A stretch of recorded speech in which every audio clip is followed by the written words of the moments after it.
پوچھو یہ کتنی بڑی نعمت ہے اولاد کا مل جانا.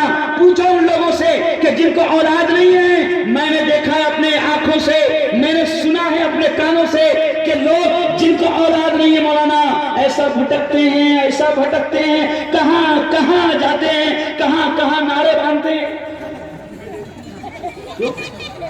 جا کے نعرے باندھتے ہیں, کہاں کہاں جاتے ہیں. کیوں؟ تو بولے اولاد نہیں ہے.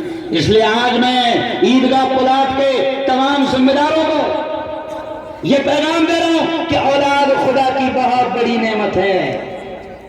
ان کے اگر صحیح تربیت کرو گے, مجھے مکتب کے پروگرام میں بلایا گیا, مجھے مدرسے کے پروگرام میں بلایا گیا, اس لیے میں زیادہ زور اسی بات پر دوں گا کہ یاد رکھو کل قیامت کے دن اگر ان کی صحیح تربیت نہ کیا تو اللہ کے دربار میں پکڑ ہو جائے گی.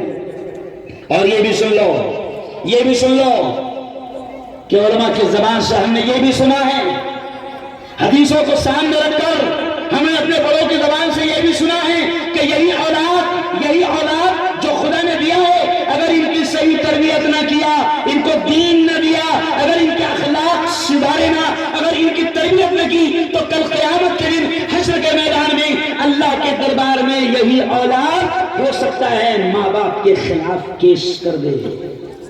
کیوں بھائی؟ ماں باپ کے خلاف کیا کرے گی کیس؟ میرے مولا, قرآن خود کہتا ہے میرے مولا یہ میرے ماں باپ ذمہ دار ہیں, یہ میرا بڑا بھائی ذمہ دار ہے, یہ میرا بڑا تھا, میری تربیت, میری کفالت, میری وکالت اس کے ذمہ تھی.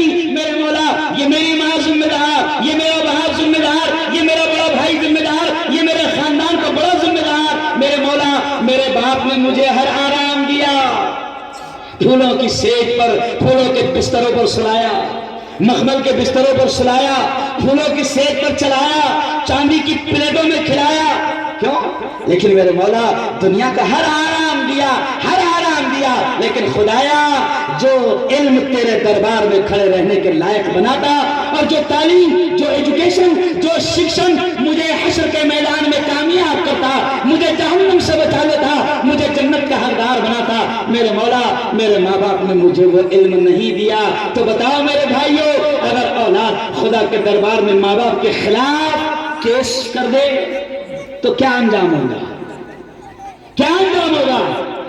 اس لیے آج میں پیغام دے کر جا رہا ہوں کہ میں نے یقین مانو بہت پیارے انداز میں بچیوں نے پروگرام پیش کیا, بچوں نے پروگرام پیش کیا, اور میں نے پورا غور سے پروگرام کو سنا, اس لیے کہ بہت مزہ آ رہا تھا.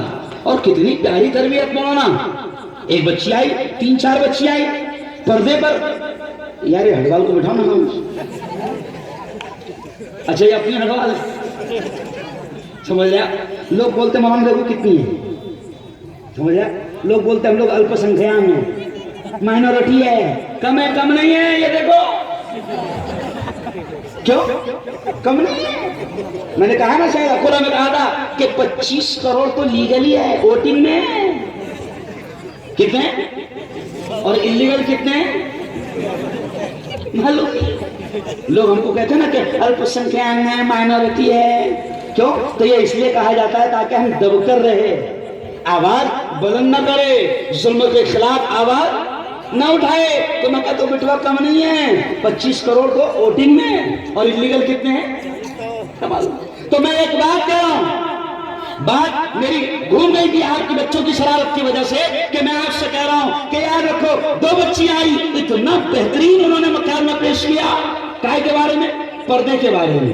بہت پیارا ڈرامہ ہوا, پردے کے بارے میں.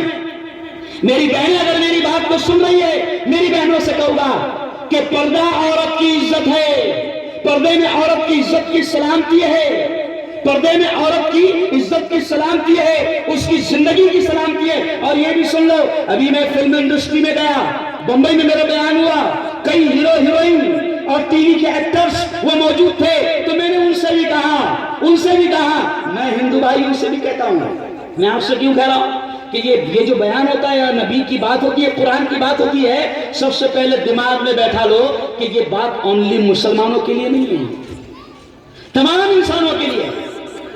میرے ہندو بھائی, ابھی میں اندور میں گیا 13 تاریخ کو, کون کون تھے میرے ساتھ آپ سن کر تعجب کریں گے. مہاراشٹر کے مکھیہ منتری پھڑنویس میرے ساتھ,